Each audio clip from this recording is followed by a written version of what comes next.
ஃபோட்டோவில் இருக்கிற பூனையை பார்த்துட்டு எல்லோரும் என்ன நினைப்பீங்க? ஐயோ எவ்வளோ க்யூட்டாக இருக்குது, அப்படியே தூக்கி கொஞ்சணும் போல் இருக்குன்னு.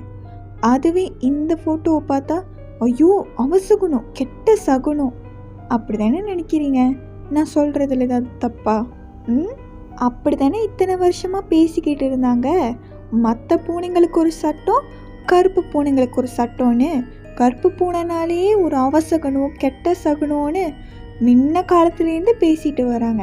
ஸோ இன்றைக்கி நான் அதை பற்றி தான் பேச போகிறேன்.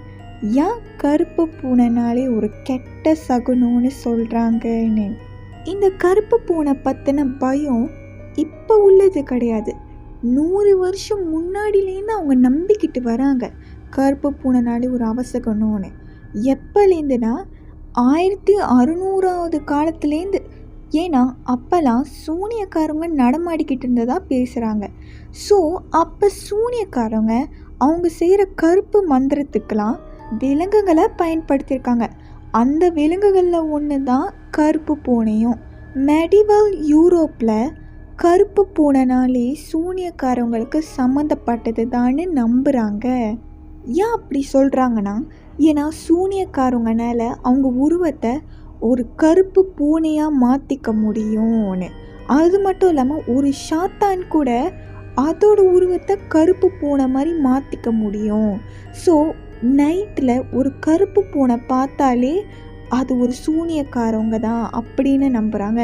ஒரு சூனியக்காரவங்க இங்கே தான் பக்கத்தில் இருக்காங்க அப்படின்னு நம்புகிறாங்க.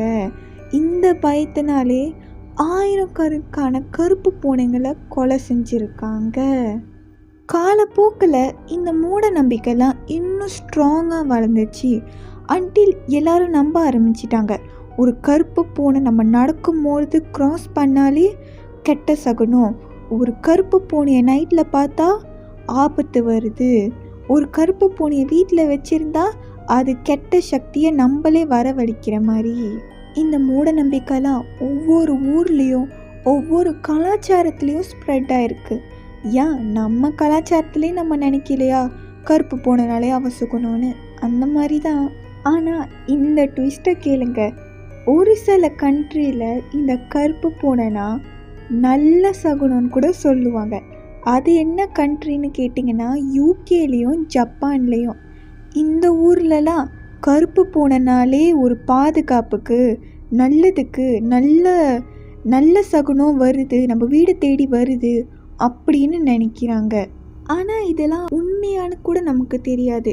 கருப்பு பூனைனா உண்மையாக அவசகுணம், கெட்ட சகுனம் அதெல்லாம் அந்த காலத்தில் நம்பிக்கிட்டு வருதான் நம்ம இப்பயும் நம்புகிறோம். ஸோ கருப்பு பூனையெல்லாம் கொல்றது பாவம் தானே?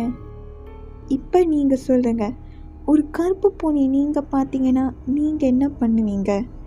கமெண்ட்ஸில் சொல்லுங்கள். நான் அடுத்த வீடியோவில் உங்களை சந்திக்கிறேன்.